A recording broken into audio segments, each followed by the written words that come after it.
to me inherently implies that I'm talking at a level that I know the person and I've done my research in order to know who the person is that I'm speaking with. So I can come across not contrived, but more at a social, personal, human level speaking to that individual. So for me, social sales is all about making it extremely natural.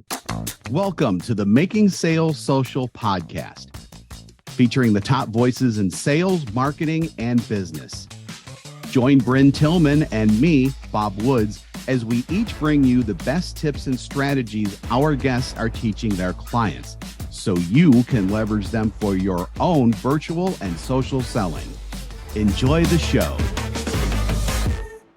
Usman Sheikh, the founder and CEO of XIQ, joins us today in the Social Sales Link virtual studios for this episode of Making Sales Social. So Usman is all about AI. His XIQ sales and marketing platform is the fusion of generative AI, behavioral science, and Chat GPT, and offers a personality-driven sales approach across the entire customer life cycle.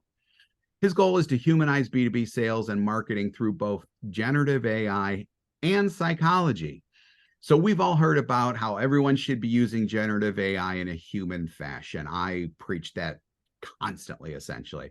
But I've got to admit, this is the first time I've ever heard psychology specifically included in the mix. I think it's fascinating, and we're going to be talking about that specifically in a little bit. So Usman's also a former SAP guy, and he has frequently served as a guest lecturer on AI and B2B sales, two areas that I love to talk about a lot, as well as the marketing part. Love that too.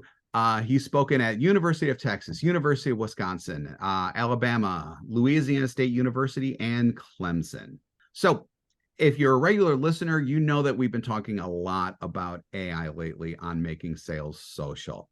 I think it's really important for us in the B2B and sales space and the marketing space as well to learn about it, understand it, and use it effectively, because it's here to help us and not eliminate our jobs. I've brought that up, I don't know how many times as well, but I truly believe that. So with that, Usman, welcome to Making Sales Social. Thank you so much for having me, Bob. Really excited to talk to you. Good. Excited to have you on.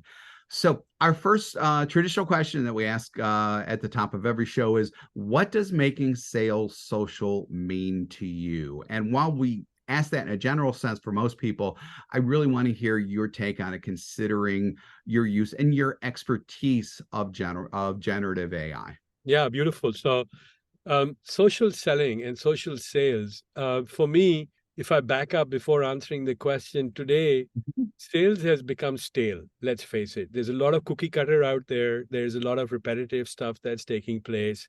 A lot of pretty kind of boring, similar messages out there. There's a lot of, hey, I wrote to you last week. What did you think about it? Right. When I talk about a social setting, it to me inherently implies that I'm talking at a level that I know the person and I've done my research in order to know who the person is that I'm speaking with. So I can come across not contrived, but more at a social, personal, human level speaking to that individual. So for me, social sales is all about making it extremely natural in terms of how you speak to an individual, how you address them, it has to demonstrate that you have actually put some elbow grease and some hard work in getting to understand who they are, right? So you can Sure. speak in a tenor and in a manner that it is reflective of, it illustrates that you are, you have done your homework. And Right. so many people, just simply don't do that. And you miss the great opportunity of being able, and social sales, right? It's all about building relationships. At the end of the day, it's about people buying from people. And that's social right there. And in order to be able to get to know these people, you have to put some hard work in getting to understand them and be able to get to the same level of conversation with them, right? Yeah, absolutely. So now let's work generative AI into that a little bit more, because that's one of the things that we teach here is actually using generative AI to, as one of the as generative AI can do so much. One of the things that it's based, though, is a research tool. Do you see it mainly as a research tool when it comes to social selling, or do you see more of it developing from there as well? Yeah, so it's a lot more than just a research tool. And the most popular generative AI platform today is OpenAI's Chat GPT. Yep. And if you know that it has a knowledge life kind of expiring around, some say January 2022, some say September 2021. And that's just not current enough for me to be able to know what's happening with my clients or be able to do accurate research. So take XIQ for an example. And maybe before I get into XIQ for your audience, I can place a definition of what is AI versus generative AI. So Yeah, AI yeah, definitely do that. Yep. is a study of repeat kind of processes, right? So if we look at things that are happening on a repetitive basis, understanding what are some of the patterns and doing that pattern recognition to then predict what is the future. Generative AI is that, plus it has some ability to have conversations. So it has a corpus, meaning that it has a brain of its own, right? And within that brain, there's a lot of information that's stored. But now I can go and I can have a conversation with that brain by simply typing in AIs, and it will generate responses. So one of the things, for example, our platform does is it picks up all digital signatures and footprints of people out there on the internet, everything that's in the public domain. It analyzes them and generates a personality profile. And we use the DISC personality profile as Sure. the assessment, as the method to do that. So for me, the generative AI is a lot more than just a research tool. First of all, because we pick up this personality traits, and I'm very adamant about kind of bringing that because that is a dimension of generative AI that we don't see in the market as yet, right? And so what Mhm. that does is if you go to Chat GPT, ask it to write something, a blog, a LinkedIn post, or a talk script, it will, or an email, it'll be, or a pitch, it'll be very, very similar, right? And it Right. looks, if you've used Chat GPT, you know that it's written by Chat. If you used it enough, you know that it's Chat GPT, right?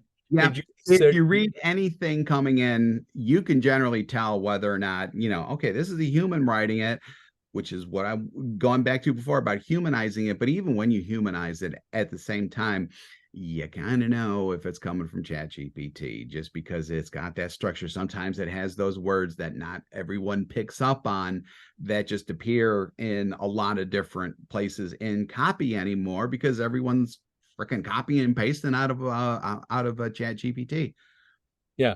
But with this ability to generate these personas and identify personal communication styles, right? Mhm. What it does is that this generative AI takes another dimension to it and it becomes that much more personal, right? And Mhm. so it starts speaking in a language, like, for example, those individuals that like to be, given anecdotal stories, right, to kind of talk, or versus those people that just like three bullet points and some data points, right? Right. So it Yeah. makes those kind of distinctions. It also uses words, salutations, words, sentence structure, paragraph structures that vary from person to person, right? And that's where it, to a certain extent, starts getting a little scary, but it's also kind of very pleasant that it has taken all that research work that needed to be done, and it's kind of summarized it and put it into an output that you can actually use very effectively. And there is no reason why we need to be still digging trenches using spades and pickaxes, right? When Sure. we have bulldozers. So Yeah. the example is very similar. You can go in, you can get your Chat GPT or XIQ GPT or Gilroy, as we call it in XIQ. You can Mhm. ask Gilroy to do the research for you, and Gilroy will do all the customization, and then you take it, you edit it. Because I don't think anything that comes out of AI at this point, or generative AI, should be just let loose onto the market without having a human editor kind of looking at it.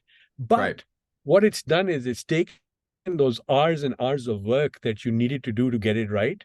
It's shrunk it down into microseconds, into seconds. And I Hmm. can write a personally tailored email in less than 10 seconds using the XIQ platform, just as an example. And then I spend a couple of minutes putting my own flavor to it, injecting my own words, making sure it's saying the right things that I wanted to say. And voila, within 2 minutes, I can publish and send out an email or a message that had I really, and that had I really is a variable over here, right? Because how many people Yeah. do that, right?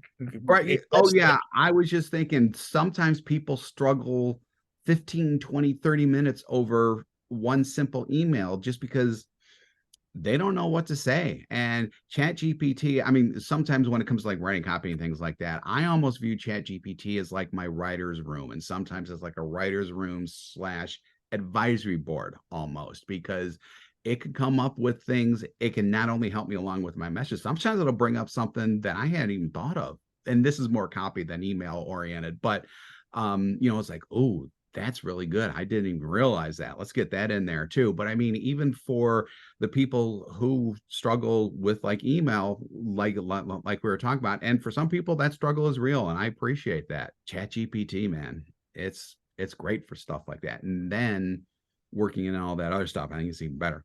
Yeah, but think about it, a little bit more, right? So if you really, really wanted to get it right, what would you do? You would Sure. go and look at the company. Yeah. You would do a SWOT analysis, strength, weakness, opportunity, threats. You would identify what are the trends within the industry. Yep. You then go and I'd start figuring out who you're writing to. Then you'll try to figure out like what is the personal motivation, and that's a big hidden question mark. What is the personal motivation for this individual?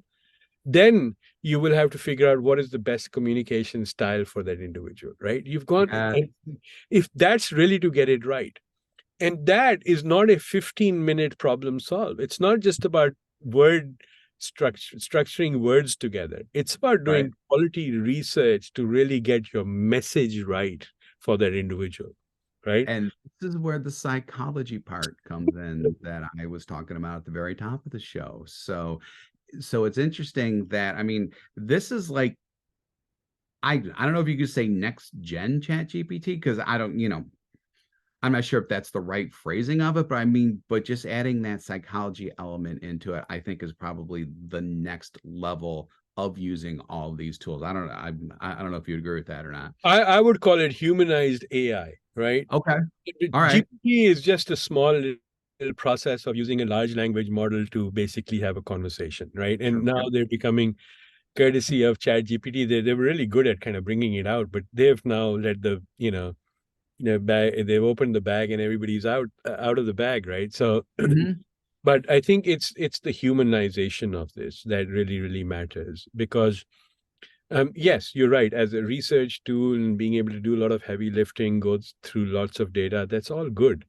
But it's also a little bit unimaginative. I think that's really where our human imagination goes, and we try to box AI into that. Yep. But you can take these conversational models and you can take them and give them this personality bit to it as well. And nothing to be scared about because all it's doing is it's kind of giving a much more human voice. It's talking to me. And I want you to talk to me. I don't want you to be kind of giving me the same old that you've given to 10,000 other people, right? When Yeah. I call up my pizza ordering delivery service, they know exactly what I want, how I want it, when I want it. Sure. So in my personal life, I am constantly being fed with highly personalized, individualized kind of information. Why don't I get the same degree of personalization in my B2B persona? Right? Into Yeah. my civilian life, I get it all the time, but in my That's professional life, I never get it. And that's a that question. dysfunction it's very annoying actually. I'm Yeah. gonna It's a mince my huge words. disconnect. It's It's a annoying. huge disconnect. Yeah, absolutely. And you should. I mean, and we're at the point where where you should expect that. And I think, just like B2B sales, a lot of people don't see a lot of personality in it. And I think that's one thing that social selling does well, is that it brings out personality. But I think that, wow, I'm just realizing this. Adding social selling and generative AI and potentially, like an XIQ type of product really elevates things and really takes things up to that truly human psychological level that I think that we all kind of crave. Yeah. And, a lot of negativity around AI that, it's Yeah, going to start producing a lot of these cookie cutters, garbage in, garbage out kind of stuff. That's incorrect. Any proper innovator who's bringing about a technology change knows that the rules of the game change when you bring in new technology, right? You're not going yep. to run the bullet train on the same train tracks that your regular diesel engine runs, right? Your Hmm. Tesla is no longer is you can't think about your Tesla or your electronic EV the same way as you think about your fuel cars. Things have changed, right? Yep. And it's a step change, right? Yeah, When you look at electronic vehicles, for example, today, and just let's take Tesla, their base model has capabilities in that base model that are usually considered luxurious in the fuel version of those same cars, right? sure. So think about AI the same way, right? Don't think about doing the same thing and getting garbage in and so on. The right companies, the companies that are forward-looking companies that are going to use AI, and everybody pretty much now has the handbook on how to use AI, are going to use it with quality in mind. They're not going to just take the same garbage thing in and kind of start producing garbage. That's just not going to happen. I think the volumes, there's a lot of fear factors that are being sown out there that, you'll start receiving a lot of spam emails that will not make sense. No, I don't think so. I think the right companies, what they'll do is they'll have proper research. They would have identified their ideal customer profiles correctly. They would have identified what are their preferences at a professional level. What are their motivations? What is their behavior? And they will thread the needle according to those things. And so when I get that messaging and then it has your picture and your name next to that, I will feel that you have actually worked to find out about who I am. And, because the open rates, the click through rates, the response rates, the win rates will go up higher with it doesn't necessarily mean that I have to put 100,000 emails to get a 2% open rate, right? Or a 0.2% open rate. I don't need Exactly. that because now my tool has been able to identify the right ideal customer profile, and they have been able to get me into that group with a message or that individual with a message that is actually going to resonate. So my response rates are going to be higher. And as a result, I have only so much capacity because at the end of the day, the human is going to close the deal. It is about relationships. Right. Yeah, Here's another interesting factor, Bob. Look, the number of buyers and decision makers has gone up, right? So absolutely. we need to do individualization, whereas 20 years ago, 30 years ago, there were 3 to 4 people involved in a decision-making cycle. Now we have 12 to 16 people involved in that decision-making cycle. And Yeah. therefore, we have to personalize for each and every one of those people if we're going to communicate to them one way or the other, whether we're having a direct conversation or we are indirectly influencing them through the person that is our champion, or Yeah. we're marketing to them. We have to get to that personal level.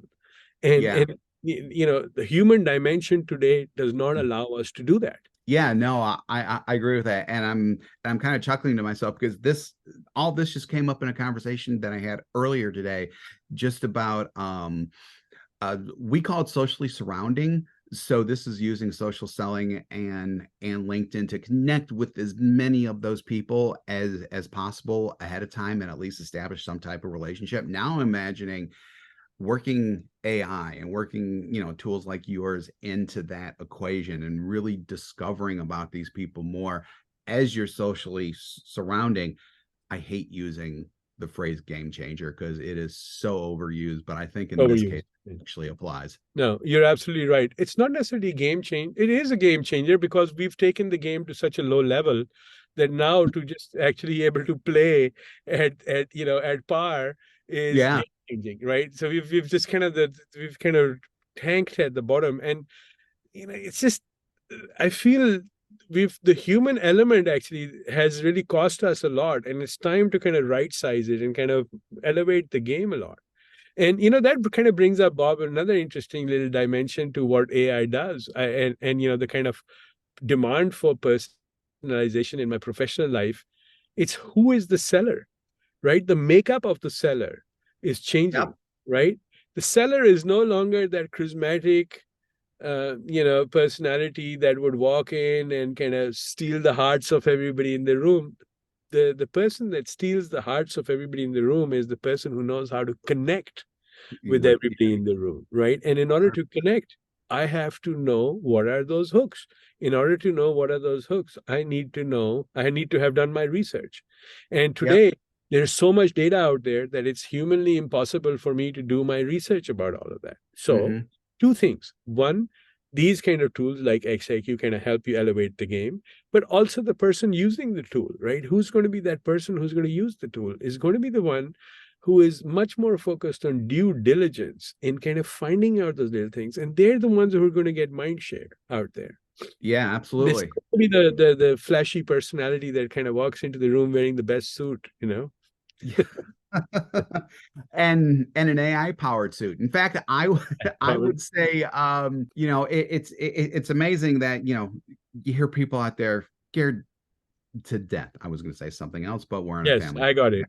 uh, about AI, but it sounds to me like that we're actually going to be using AI to become more human in the B2B sales process, which Yes, is for yeah, I mean, which is paradoxical, but at the same time, when you think about it, it makes sense. it's counterintuitive when you start thinking about, hey, a machine is going to help me become more human. But think about it a slightly different way. Think about it that first of all, AI, as far as XIQ is concerned, we refer to AI stands for augmented intelligence, not I like artificial, I right? like that. Right. And when you take augmented and you start seeing what is augmented, right? Today there is so much data out there in the sales process. So let me just break that down, right? So there's data about the companies, how they're doing, what they're saying, the tenor of what they're saying. Then there's information about their competitors, right? What are they doing? What are the competitive threats? What are the strategies they're adopting? Then there is stuff about the industry, right? What's Yep. happening within the industry? This is just at the company level itself, right? Then you break it down, then there's the executive suite. What are those guys saying? How are their emotions actually reflecting? Are they nervous? Are they happy? Are they pensive? What is being translated over there? And then you come down to those 12, as Gartner says, those 12 buyers, right? And eventually to those people. And then you have to start Yep. thinking about that. So if you think about it, if you got to do the job right, you got to get all of those things done and kind of put into your thinking process, right? And we just don't have enough time in the day, and we don't have resources to go crawl the entire internet and find this kind of information out, analyze Yep. it, and then make something cohesive and out of it. So the augmented intelligence does that for you, right? And it Yep. brings a set of insights that are consumable for you. And then with generative AI, you come to these insights like your SWOT analysis or what are your personal motivations, and you say, can you please write something? And suddenly, all of these different data points are collected, they're summarized, they're synthesized, they're given the voice of the individuals, they're given the communication style, and then they're brought out to the person, right? And think about that. Humans would not be, we just simply don't have the patience. We don't have the time to do that. Yeah, yeah, the time, yeah, patience and time. I do think work together there, and I think that you're touching really well on another point that I was going to ask about. I'm going to phrase it a little differently though. So I don't think that salespeople should be thinking about losing their jobs due to AI. It's more about just not only doing their jobs differently and probably better, but there's also going to be jobs coming up, I think, that we're not even considering right now, but are going to be real jobs coming into the future. What do you think about that? For sure. I think that the only people who are going to be worried about losing jobs are the people that are not really thinking about how to leverage AI and generative AI into their game, right? And Hmm. these are people, you always have these kind of people that are not adopters, right? They just don't Yep. adopt. They Right. become fossils, and they become Get off dinosaurs. my damn lawn, people, basically. I mean, Yeah. this has happened since the very start of mankind and will continue forever. Right. But innovation doesn't stop. Where Yep. and it just consistently gives. So I think AI is non-threatening at this point in time. People talk about this singularity where AI takes over and kind of starts ruling the world and so on. Yeah. Terminator stuff. It's not going to Yeah. Yeah. happen in sales. It's not going to happen. Right. It's not going to happen over there, right? At I this agree. point, I agree. um, it's going to happen somewhere else. Where if that does happen, right? So we And don't that's a need big to if in my mind. Yep. so that's not something that we should be kind of thinking too much about and worrying. We should be thinking about how can this particular tool, and I say tool, right? It's just Mhm. another tool, right? That's going to help us, right? What were we doing before the internet? What were we doing before Google? What were we doing before websites, right? Right. Um, People were operating. They would go to those big, thick books and start I doing remember those research, books. and Yes. start looking up places, and you had the yellow book and the white phone book and so on, the yellow pages and the white pages, and Pages, white pages, the cold and calling and so on. Those directories things if you were change, local. Yeah, absolutely. Yep. right? Yeah, it's just amazing. I mean, everything marches on, and I think that the people who have succeeded and will continue to succeed, as you said, are the ones who are embracing this, learning how to deal with it, and even thinking of ways to improve using those tools as well. Yeah, absolutely. That's the future, and it's here, and it's not going to go back. So might as well jump on the bandwagon. Nothing. These kind of technologies don't roll back; they just keep moving Yep. forward. And the companies that are already doing it are posting phenomenal results, right? And Bob, look, just let's just take another thing in mind, right? So, you talk about social sales, right? And Mhm. in 2020, when the pandemic hit, right? Actually, the interesting little statistic was that sellers started selling more during that time period, right? So the We did. sales numbers were higher than they were in normal periods, right? We And did. so what was the difference, right? So they were not going to Las Vegas, they were not Mhm. visiting their customers, they were Yep. not driving into the office, right? Yep. So if you think about it, I mean, I'm being a little facetious. They were being antisocial. They were not. Okay. What they did is the good ones moved their social abilities online. They went on to the LinkedIn. They went on to different ways of kind of communicating. Now Yep. the message has gotten back to the CFO as well, right? And now when they go for budgets and say, "Hey, we want big events and we want to do this," the CFO is like, "Why?" You know, Yeah. you were doing better without these kind of events and without going out and doing this thing. So why do you need it now? Right? Yeah. Honestly, what I think it brought about, I mean, after that terrible period and everything else, I mean, a lot of good came out of it. And I think that one of the things that came out of it was efficiency. Things are much more efficient now. And what is generative IA ultimately going to do for salespeople? Make them more efficient. McKinsey says, Bob, that generative AI is going to create 1.2, check this out, trillion dollars of sales productivity per year. That's That's amazing. like I the hadn't heard combined, that. can you believe that? That's the combined GDP of many, many different countries. You know, Yes, seriously, that's I just, know. That's I mean, 1 year, $1.2 trillion in productivity gains, right? Are we getting ready to channel that? Are we going to be the ones that are going to be driving towards that 1.2 trillion? That's the goal that the C-level executives, the CFO is going to start thinking about, right? Mhm. If I'm, like, are you giving me that exponential uplift, right? That is Right. going to help me contribute to driving that $1.2 trillion in productivity. That's the question out there, and there is no such thing out there other than the use of proper generative AI. Proper is the key word over Right. here, Yes. Yep. right? To help Yep. us get to that point, right? And Yeah. so if you're avoiding it and you think that, hey, it's going to eat my job away, the people left during the pandemic as well, because some very seasoned sales guys left the profession because they said moving on to a video, speaking in Zoom boxes and across, they thought it was an inside sales job, and I don't want to do an inside sales job, so they left the profession. That's fair point, right? Yeah. On the other hand, it opened the door for all these young people that are using Instagrams and Yeah. TikToks, and they're really conversant on YouTube and so on. They just very happily stepped in. Now, there's a wisdom gap over here versus the seasoned guys, but that wisdom gap can now be kind of can be plugged using XIQ, for example, right? I Sure. see that behind you. You're using Challenger book, right? You've got the Yeah, Challenger we talked about that. Yeah. Yeah. model, right? And so Yeah. there's a lot of wisdom in that. But I also know that when the Challenger coach leaves the room, the ability to understand is who's the motivator, who's the driver, who's the mobilizer, also leaves the room, right? So Yeah. what we need to do is we need to have systems that actually can bring this to us. And so, for example, our platform, right? We have 16 personas, 128 different personality types within that, thousands of different communication models, right? And Mhm. selling models already built into that, right? And so all I have to do is type in the name of a person and their company, and voila, I have their personal motivations, how to write to them. I can do all of that right there, right?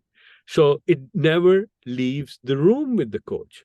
It is, as a matter of fact, it sits on my mobile device and it's in my pocket all the time. I can, I can check on this at the airport. I can check on this, and I can kind of formulate this from my cab. I can do it from Yeah. the reception room. I'm waiting to have a meeting. Or if somebody just unknown to me walks into a meeting, I can immediately look them up and mid-sentence shift my way of presentation to suit this person, knowing that this is going to be an influencer that's going to drive my cycle, right? Think Yeah. about that. Think about, I know you don't like the word game changer. I don't either, but think about what a Yeah. disruptive force that is, right? Disruptive. Yeah. Let's go with disruptive. I like that. Yeah. I mean, psychology and AI to be more human. Yeah. Yeah. And That's the thing is also, here's another angle to all of this, Bob. We are constantly, you and I can look at the same person, have two totally different sets of opinions, right? absolutely. Based on our Now, what behavioral science and psychology do is they go into 100 years of models and billions of people that they've applied these models to come up with a fairly well-defined process on being able to identify a person, right? And so Hmm. instead of our subjectivity, it's replaced by scientific fact. Is it 100% accurate? Absolutely not. Is Right. it better than having five people looking at the same person and coming up with five different things? Yes, it is. Right? Will Back it by be data. wrong at some points? Yeah, it could be Yep. wrong. Yep. Right? But it will be a lot less wrong than an untrained person, which is plenty of them out there, right? Too many. Too Yeah. many, Absolutely. right? Yeah. Absolutely. Yeah. I mean, to to have data behind that, which is something that, a couple years ago, I don't know if we ever would even thought of that, but I mean, but to have that now to at least better inform you of the likelihood of what this person is going to be like before you meet them, it's amazing. We'll be simulating these conversations. XIQ is coming up with a thing called the digital twin. So before I go into a meeting, um, I will use the digital twin and I will simulate my meetings and I will ask the digital twin, what are your key hurdles? What are the key reasons for you to block? So instead of me asking, like, how do I sell? Of course, that's the easy part. But what would be your objections? What are potential objections that you will raise? Right. And knowing that what are the potential objections that you're going to raise, right, are going to help me get better prepared for you. Now, the other thing I want to say to you and your audience is that a lot of this is conventional best practices in sales. It's not new in that regard. The concepts are not new, the concepts are old. It's just that the augmented intelligence is there for us now to help speed up our Yeah. process of being able to kind of customize. And that's a very important point, right? It's the Having same old in the best guys who are salespeople do the same things all the time, right? They know who the people are, they know what their pain points are, they know what their personal preferences are, they know how to kind of speak to them in a language that's understood by them. They know that, but that's like your 3% or less of your sales force. Sure. So now you Yeah. can take that and you can spread that wealth using tools like XIQ, using generative AI across the whole organization. And collectively, you can raise the ability. So, like you do your social sales training and so on in your coursework, and you continue to teach that. However, you can now provide tool sets that can augment is the key word of what you're the best practice that you're teaching.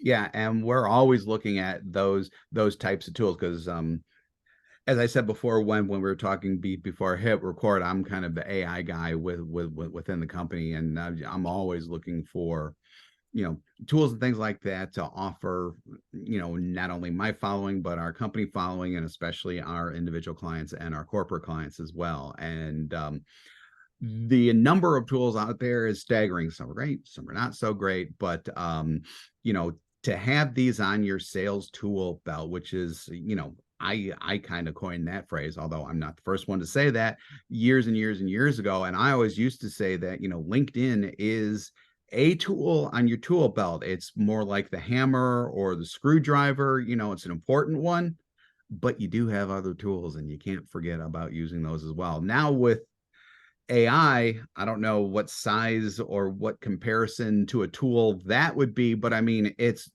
every bit as important. Probably, I don't know if it's more important because you still need communication channels, but just to have everything that it can do, I think is hugely important for those of us in not only in B2B sales, but on the marketing side, because they need to know the customers too. They need to be able to craft the messages to the particular customers. They look at things from a little bit more of a macro view, obviously, but at the same time, there's a lot of data out there that they can glean and use AI to construct those messages and make sure that they appeal and all that stuff. And at the same time, sound human and use psychology. But I think all of that is now there, especially with tools like yours. Absolutely. I would, the tool belt, I would call it the toolbox, right? So it's a toolbox, has a lot of different things in there. And it actually has the hammer, it has the screw, and the communication channels are absolutely right. And they should be considered as communication and social networks, right? LinkedIn is a social network. Unfortunately, it's being branded as a sales tool. It is not a sales tool. It is a social network. It's a professional social network, right? For example, it's a crowdsourced professional network on top of that. So it's not going to be able to, give you the rumors that, hey, there's a merger and acquisition taking place, or did you know that this guy's going to be leaving the job? That's just going to happen in your in other channels. And Yep. so collecting, and that's the information sales guys need to really become, that's the currency they need to become credible. Right? Hey, did you hear this? Because that's when people start listening. Like, you're telling me something I did not know, right? Yep. And the what you don't know is not going to appear on a social network that is controlled and is crowdsourced, but you will hear it in a Yeah. news channel that is Right. getting news from everywhere, right? Yeah. And is And yeah. Yeah, and is also algorithm driven too. You always have to remember that you're not going to be seeing everything because of, the algorithms, which we're just going to leave that at that, but just always keep that in mind too. So, yeah, so wow, this has been absolutely incredible. I want to wrap things up with just going to kind of bring things in for a landing a little bit here. When it comes to AI, one of the things that, or the main thing that I like to wrap up with is, what is one thing that someone can do right now, and obviously B2B sales and marketing people, when it comes to using AI? I really want to have a strong takeaway for our audience here. yeah. So I think start coming to realization that this is a tool set that you will need first and foremost, right? And then, like, how will you use it? We have an extremely fragmented technology base. Our contact information is lying somewhere, our company information is lying somewhere else, our insights are somewhere else, research we don't have a proper framework for. So you need to start thinking in terms of how do you bring it all in together. And so make AI your friend, right? Especially AI that calls itself augmented versus artificial. That's super, super important for you to realize. How can you augment what you do and how does it help you? And the second I would say is, discover how does it help you humanize, right? Hit that target, the bullseye better every single time. Amen to the human thing. And you just strengthen my resolve all the more to think about making a t-shirt saying make AI human or something like that for a t-shirt quote moments. AI for humanity. Yeah, somebody else is probably using it already though. There you So go. if people want to learn more about you and your offerings, tell them where they can access you online. Yeah. So our website is www.xiqinc.com. So that's www.xiqinc.com. You can Yep. go there, great information, hit us up for a demo, start a freemium trial of the platform. You can get to see a few people and experience it yourself.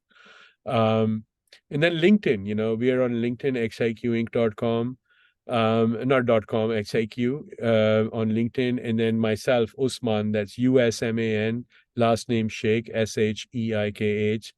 I'm pretty active on LinkedIn, and I'm always looking to be in touch with people who have shared interests. So LinkedIn type guy, I noticed that you're active on LinkedIn, and I appreciate that. Definitely, I'm sure LinkedIn does too. But yeah, absolutely. So I think with that, Usman Sheikh, founder and B2B of sales and marketing platform Augmented Intelligence Platform, XIQ. Thank you for joining us today. Really, really appreciate it. Thank you, Bob, for having me. Really enjoyed the conversation. Excellent. Yeah, I did too, very much so. And thank you for streaming this episode of Making Sales Social. So remember, when you're out and about this week, be sure to make your sales social. Thanks for watching, and join us again for more special guest instructors bringing you marketing, sales training, and social selling strategies that will set you apart. Hit the subscribe button below to get the latest episodes from the Making Sales Social podcast. Give this video a thumbs up and comment down below on what you want to hear from us next. You can also listen to us on Apple Podcasts, Spotify, and Google Play. Visit our website, socialsaleslink.com, for more information.